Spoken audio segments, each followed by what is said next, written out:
Hello, friends. I'm Jonathan Pishner with Apex Counseling, and today I wanted to share an idea about anxiety that has been really beneficial to a number of my clients. And so I wanted to make a video on it today in case it could be helpful to anybody out there watching our content on the internet.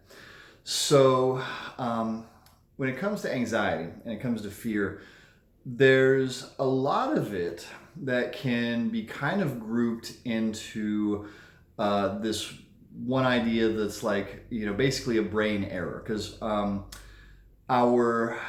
brains are designed for one thing, which is to survive. And so that's why a lot of people who arrive at different types of fear and anxiety, uh, it feels so real to them because what happens is the brain's survival programming is getting activated. And so, like, these things, no matter what the worry is occurring over, whether it's little stuff like public speaking or big stuff like money worries, it's getting lumped into the idea of survival, which is why so many people have fear and anxiety that it's hard to separate from. And even if, like, logically they kind of understand that it's not real, it feels immensely real. So thinking about survival brain, like, let's kind of look at back when we did not have this fancy, cushy civilization we lived in. Fear and anxiety was a wonderfully adaptive survival trait because our ability to feel fear over small stuff really helped us survive. We hear a twig snap, and our immediate thought is like, "Oh, wild animal, predator. Better go over here, away from where I heard that sound." We see somebody in the tribe cough, and we're like, "Oh, that person has plague. They have disease. We got to exile them." You get a weird vibe from another human being, and it's like, "Oh, that person's a threat. Better kill them before they kill me." Back when we did not have the civilization we have now, this was actually a useful survival trait. Our fear and anxiety and our brain's ability to go there easily was really useful to us. And so a lot of fear and anxiety can kind of be lumped into this because the brain is still trying to do what it's designed for. It's still trying to help us survive. Just now it sucks at it because we no longer live in the environment that this brain was designed for. Civilization got updated, the brain didn't. That's why sometimes this is such a struggle for people, is because we're operating off of old programming that we don't need nearly as much, or at least most of us don't. Pretty much anyone living in America doesn't need this level of fear and anxiety because we've solved most of the survival threats. So the reframe that has been helpful for many of my clients is just that. Like, whenever they're experiencing fear and anxiety, it often ends up being helpful for them to consciously remember, "Oh, okay, wait, this is old programming."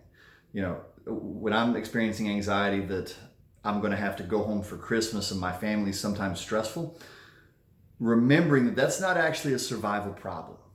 That you're not going to enter the home and, like, there's actually a survival threat there. Or at least for most people, I hope. You're not going to fail a test and have that turn into a survival problem. If your parents said they'll kill you if you get an F, they're probably not being serious. But our brain really does take these things, magnify them, and turn them into survival problems. I've told many people, if your biggest problem is that your Lexus is smaller than the Joneses' Lexus, your brain will probably try and turn that into a survival problem. It's just doing what it's designed to do. So consciously remembering that this is old programming and that this is not an actual threat, that discomfort does not equal a survival problem, has really been helpful to many of my clients. And even one of them said, "Hey, you should make this one of your videos," because it was so helpful to them.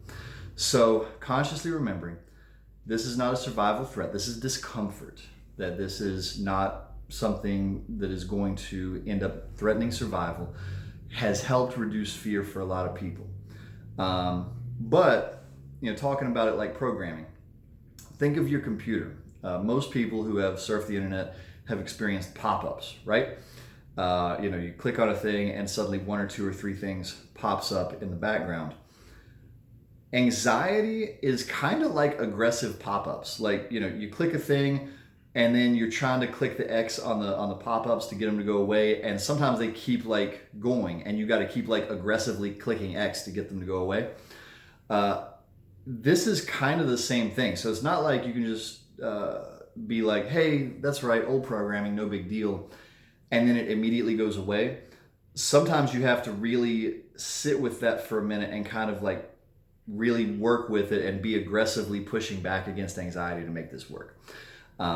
But since that's been helpful to so many clients, that reframe of remembering that it's not a survival problem, since that has been helpful to so many people, I just wanted to put this out there, online in case it's helpful to any of you guys who watch our content.